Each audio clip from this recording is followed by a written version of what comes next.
on vaccines, the president has been pretty critical of the prior administration's handling of this pandemic, saying you inherited a mess here. But when it comes to vaccinations, you are following some of the same playbook here. So does the prior administration deserve some credit for laying the groundwork? Which ones are we following? Well, for instance, former Trump HHS Assistant Secretary Admiral Brett Giroir has said that you're following 99% of the playbook they created on vaccines. He has said that the prior administration deserves more credit here for at least getting the ball rolling on some of these. I don't think anyone deserves credit when 500,000 people in the country have died of this pandemic. So what our focus is on, and when the president's focus is on when he came into office just over a month ago, was ensuring that we had enough vaccines. We are going to have them now. We had enough vaccinators and we had enough vaccine locations to get this pandemic under control. There's no question, and all data points to the fact that there were not enough of any of those things when he took office. We are open-eyed about the challenge we continue to live under, and that's why he has been focused every single day and doing everything possible to get the pandemic under control. But there were shortages in all those areas which were preventing us from moving forward on getting the pandemic under control. Go ahead. This is the press falling hook, line, and sinker for Trump's talking points. Think about it. For the better part of a year, that administration allowed the virus to explode throughout this country while they did nothing. Worse than nothing, they actually spread disinformation like suggesting it would go away with the heat and that cases were on their way down to zero and that injecting bleach was a possible cure. And only after standing idly by while nearly 500,000 Americans died, they took credit for the pharmaceutical companies that developed the vaccine, including one that's not even based in the United States. Pfizer's COVID vaccine was developed with funding from Germany, not the US. All of that is to say that any progress on getting this virus under control happened in spite of the Trump administration, not because of it. The only comparable analogy here is basically, imagine setting a house on fire, waiting 16 hours and only then calling the fire department, and then turning around and expecting a medal when they arrive.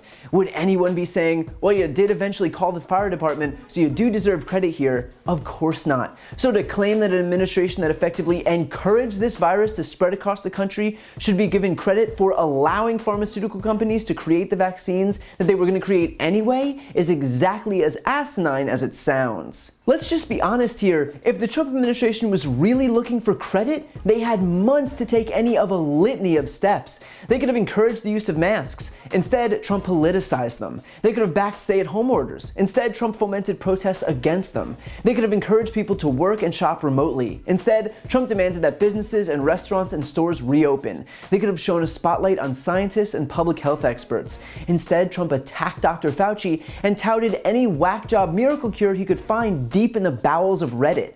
His response was scientifically engineered to exacerbate this crisis as much as humanly possible. So I get that he would love nothing more than to traffic in this revisionist history, but as far as deserving credit for anything goes, I'm pretty sure that train left the station months ago. And bear in mind too, as Jen Psaki noted, even the steps in the right direction that did come from the previous administration fell woefully short. Upon taking office, the Biden administration castigated the complete lack of a vaccine distribution strategy under Trump.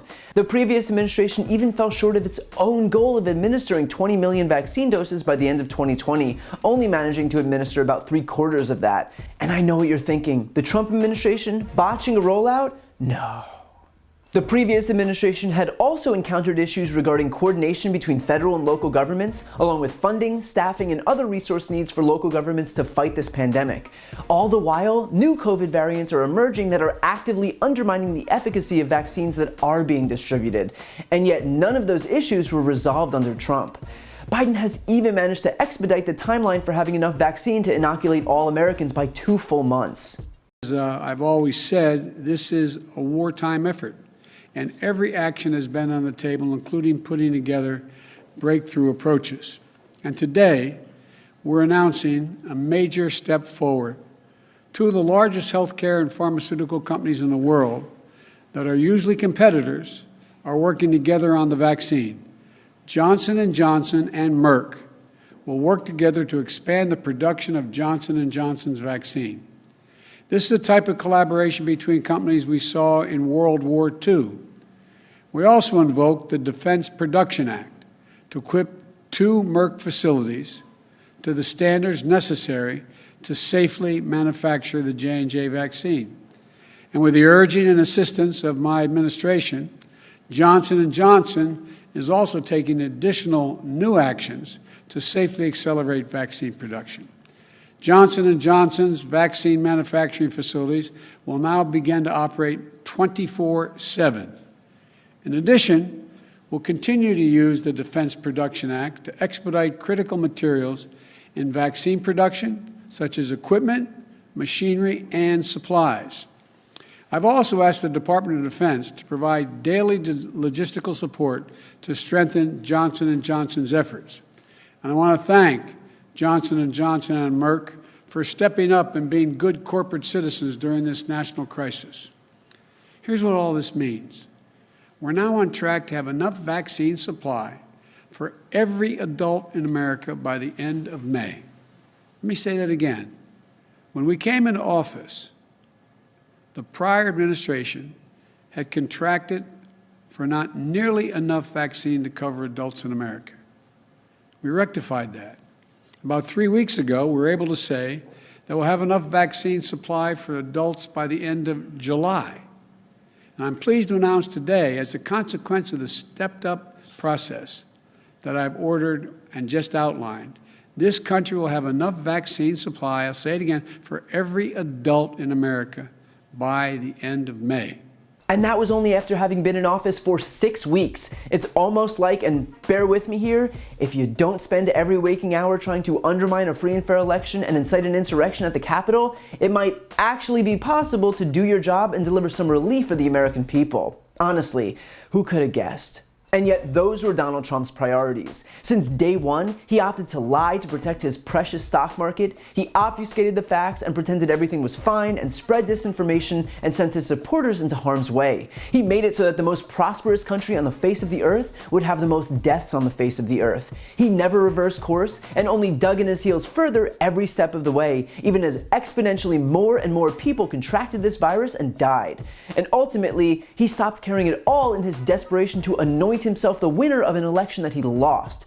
Call me demanding, but you surrender your ability to take credit for any successes when that's how you opted to handle this crisis. So Biden will continue to give this pandemic the attention and care that it deserves so that we can finally put an end to this nightmare, as opposed to prolonging it because you decided to turn it into part of some Fox News BS culture war.